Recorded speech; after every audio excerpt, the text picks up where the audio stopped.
Hello and welcome to Too Old and Too Slow, and this is the 12th and final episode of the Red Royale rebuild series.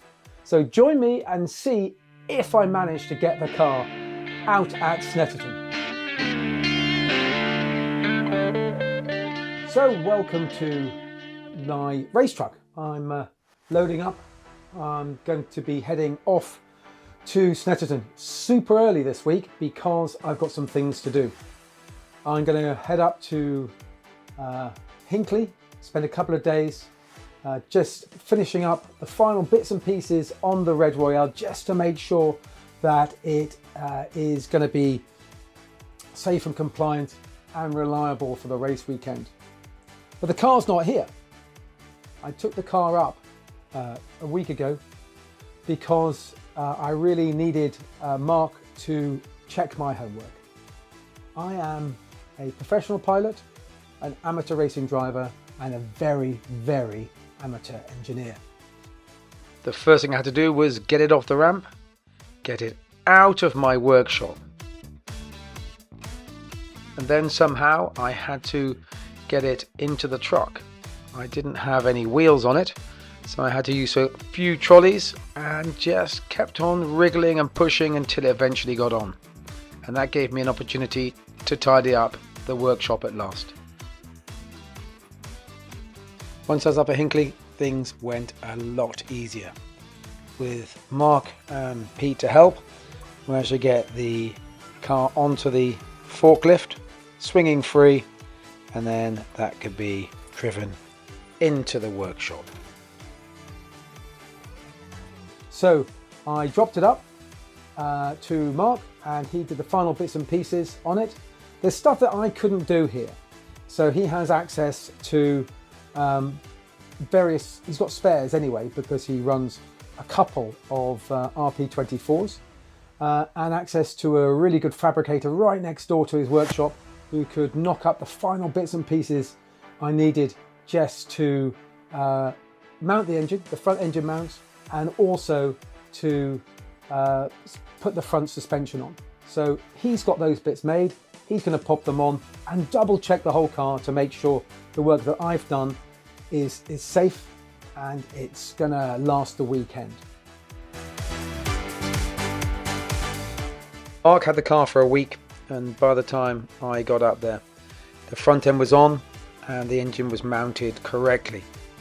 He had help from Chris, who was there for a few days to help him out as well, and worked almost exclusively on my car. Soon we're on the flat patch and we started doing the setup.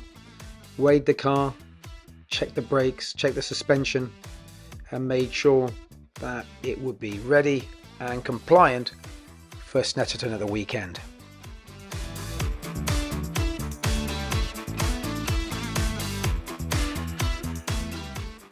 And then by Thursday it was ready to go. I even had a chance to take it for a quick drive up the road, obviously on a private industrial estate. Last job was the setup. Thankfully the chassis seems to be very straight, so that was quite straightforward. So here we are, last day of the Red Royale rebuild. I'm at Shaw's Motorsport in Hinckley, and the car's been here for a while. I came here before I went to work for a week, and then I've been here for the last 2 days finishing it up. It's been a real effort, but it's done. So here it is in almost one piece. When it got here, Mark and Chris took the car pretty much back to bare bones and just reinstalled the engine because the front engine mount wasn't there, so that had to be installed, and they redid some of my slightly dodgy engineering. The front end's on and looks great. Bodywork is letting the side down a bit, but that's as good as it gets. Unfortunately, the car's about function, not about beauty. So will it be out at Snetterton? Well, so far, yeah. We're loading up today, but the biggest problem has been Chasing oil leak. Had a slight oil leak on the return line, so I had to do a bit of replumbing. But amazing, the facilities here at Shaw's Motorsport, amazing. And if you've got a problem, they can fix it.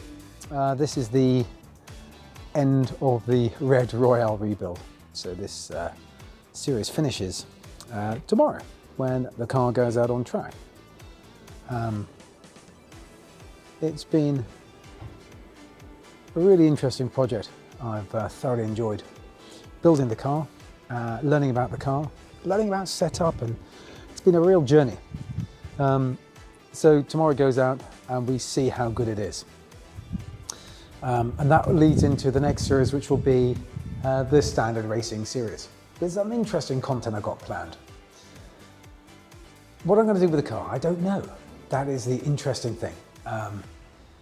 If I love it, I won't be able to sell it.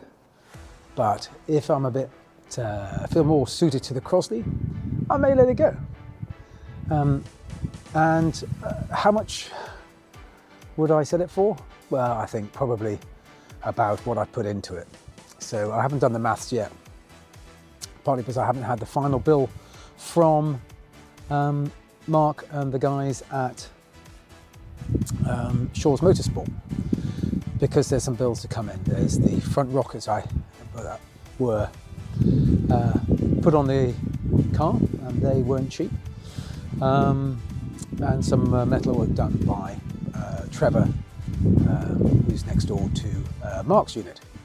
So there's bills to come in, and there's work that's been done, and I'm going to have to pay that. So when I get that in, I will release the final total, and then if someone's interested, let me know. You don't know, that car could be yours. But I want the car raced. I don't want it sitting around as some type of ornament, because what's the point of that? So this is the end of the Red Royale rebuild, I suppose. Tonight I'm going to turn in shortly. The sun's setting over Snetterton, and tomorrow we see if the car runs, or do I head back to Goodwood to pick up the Crossley. So let's see what happens tomorrow. In the next video, you'll see how I get on track. All I can say is things didn't go as I would have liked. Thank you so much for watching, and I will speak to you next time.